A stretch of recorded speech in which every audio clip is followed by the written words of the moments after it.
तो हेलो दोस्तों, कैसे हैं आप लोग। मैं हूं अंकुर और स्वागत है आपका मेरे और आपके अपने चैनल कॉमिक बुक गाय पर। दोस्तों, आज की वीडियो में हम ज़ीकोर की स्टोरी को कंटिन्यू करने जा रहे हैं, यानी कि थर्ड सन ऑफ गोकू की स्टोरी। ये स्टोरी लिखी है टोरियो टारो ने, जो कि ड्रैगन बॉल सुपर की मांगा भी लिख रहे हैं। तो मुझे पूरी उम्मीद है कि ये स्टोरी आप लोगों को बहुत ज़्यादा पसंद आएगी।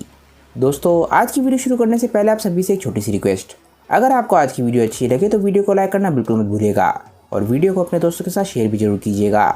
जिन लोगों ने अभी तक चैनल को सब्सक्राइब नहीं किया है वो चैनल को सब्सक्राइब कर लें, क्योंकि चैनल पर लगातार वीडियोस आती हैं और मैं आपके एंटरटेनमेंट के लिए लगातार यहाँ पे वीडियोस लेकर आता रहता हूँ। तो चलिए दोस्तों, बिना देरी करे अपने वीडियो पर आते हैं। लास्ट वीडियो के एंड में हमने देखा था कि काबुतो काय अपनी लाइफ को सेक्रीफाइस कर देते हैं ताकि वो वेस्ट सुप्रीम काय को मार सके। ये चीज़ गोकू को भी दूसरी दुनिया में महसूस हो जाती है, पर उसे समझ नहीं आया होता कि असल में क्या हुआ है। और तभी हम जी शिंगलॉन्ग को देखते हैं।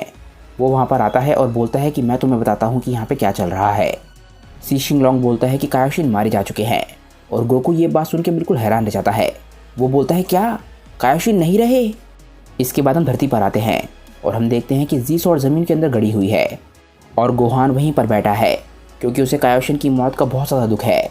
गोहान बोलता है कि कायोशिन आपको ऐसा क्यों करना पड़ा। वेजिटा बोलता है गोहान, उन्हें लग रहा था कि इस सब में उनकी गलती है, इसीलिए उन्होंने अपनी गलती को सुधारने के लिए ऐसा किया। गोहान को अभी भी बहुत ज़्यादा दुख हो रहा होता है और वेजिटा बोलता है गोहान इस बात को समझने की कोशिश करो। तभी हम फिर से जी स्वॉर्ड को देखते हैं। अचानक से ही जी स्वॉर्ड के साथ कुछ होता है और हम उसके अंदर एक क्रैक देखते हैं जो कि अचानक से ही बड़ा हो जाता है। गोहान और वेजिटा ये चीज़ देख के बिल्कुल हैरान रह जाते हैं। गोहान बोलता है क्या जी स्वॉर्ड के अंदर क्रैक पड़ गया। वेजिटा बोलता है कि पर कैसे, आखिर ये कैसे हो गया। तभी वेजिटा और गोहान को एक आवाज़ सुनाई देती है। वो आवाज़ बोलती है गोहान मेरी बात सुनो। गोहान बोलता है ये आवाज़ तो एंसेस्टर की है। ओल्ड सुप्रीम काय बोलते हैं कि बिल्कुल सही समझे, ऐसा लग रहा है कि शिन की बनाई हुई सील में कोई गड़बड़ थी, इसीलिए वो फेल हो गई। गोहान और वेजिटा बिल्कुल हैरान रह जाते हैं और बोलते हैं क्या वो फेल हो गई। एंसेस्टर बोलते हैं कि हाँ, ये सील करीब 1 महीने और टिकेगी, इसके बाद ज़ीकोर बाहर आ जाएगा। गोहान बोलता है क्या आप क्या बोल रहे हैं, ऐसा नहीं हो सकता। अगर आप जो बोल रहे हैं वो सही है तो हमें क्या करना चाहिए। ओल्ड सुप्रीम काय बोलते हैं कि ये सवाल पूछने से कोई भी फ़ायदा नहीं है, क्योंकि मैं उसमें तुम्हारी हेल्प नहीं कर पाऊंगा। गोहान बोलता है क्या, यानी इस बारे में हम कुछ नहीं कर सकते।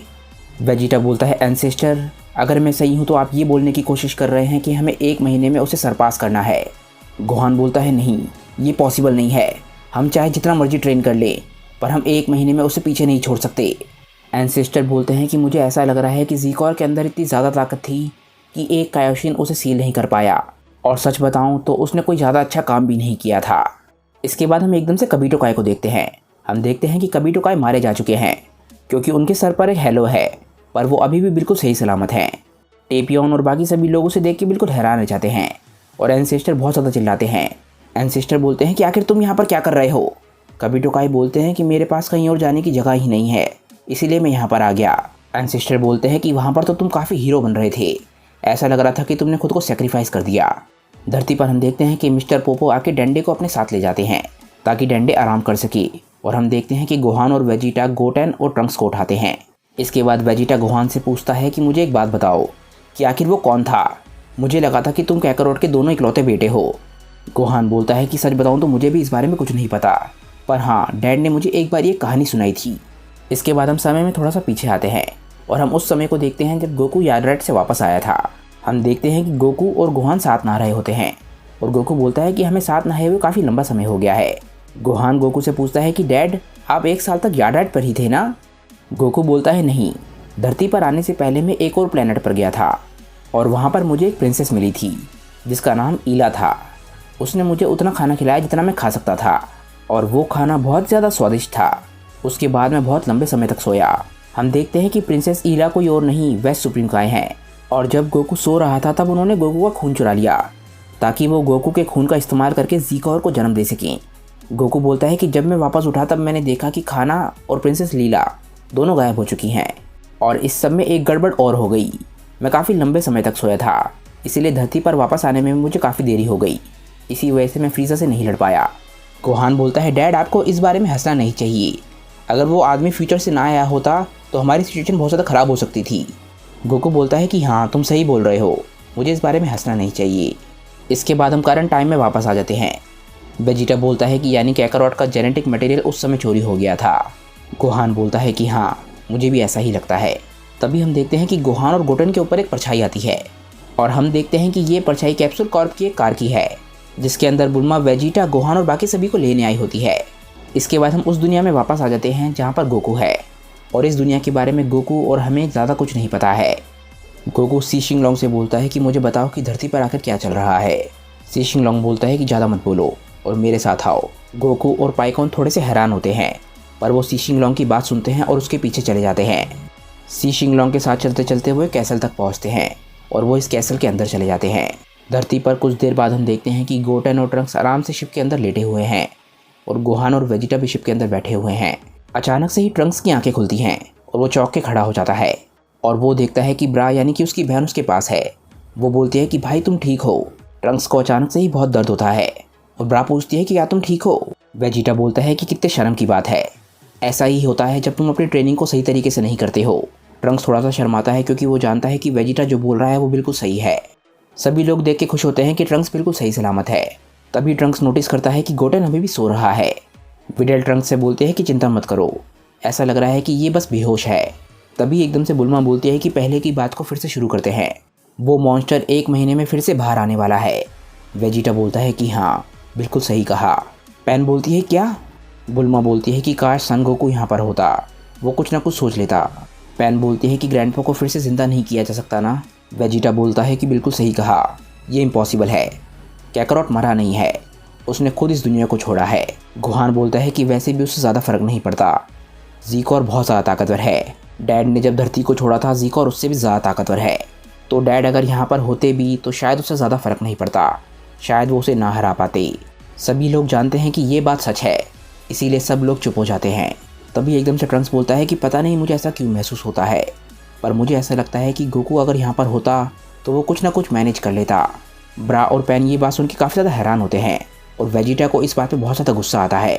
वेजिटा एकदम से चिल्लाता है कि आखिर तुम इस बात को छोड़ क्यों नहीं देते हो, आखिर तुम लोग कब तक कैकरॉट पे रिलाई करते रहोगे। पैन और ट्रंक्स ये बात सुन के बिल्कुल हैरान रह जाते हैं।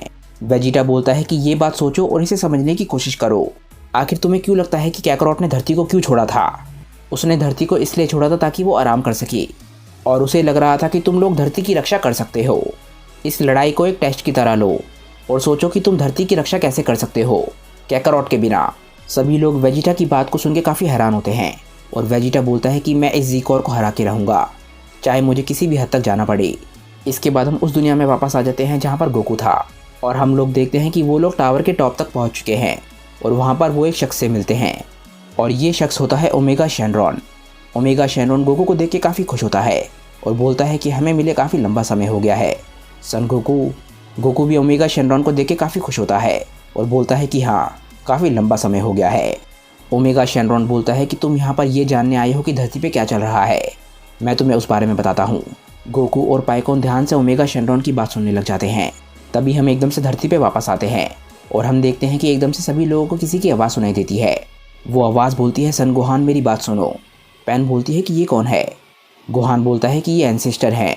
एंसेस्टर बोलते हैं कि हम लोग भी इस सिचुएशन का एक हल ढूंढने की कोशिश कर रहे हैं और हमने हर चीज़ को देखा है जो हम लोग कर सकते हैं। मुझे लगता है कि हमारे पास कोई और ऑप्शन नहीं रह गया है, हमें गोकू की मदद लेनी ही होगी।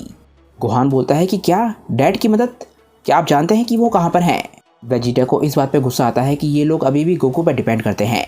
एंसेस्टर बोलते हैं कि हाँ, टेक्निकली मुझे पता है कि वो इस वक्त कहाँ पर है। गोहान और बाकी सभी लोग ये सुन के खुश होते हैं और बोलते हैं कि वो कहाँ पर हैं। एंसेस्टर बोलते हैं कि इस दुनिया का नाम है रियोशिन रेल्म।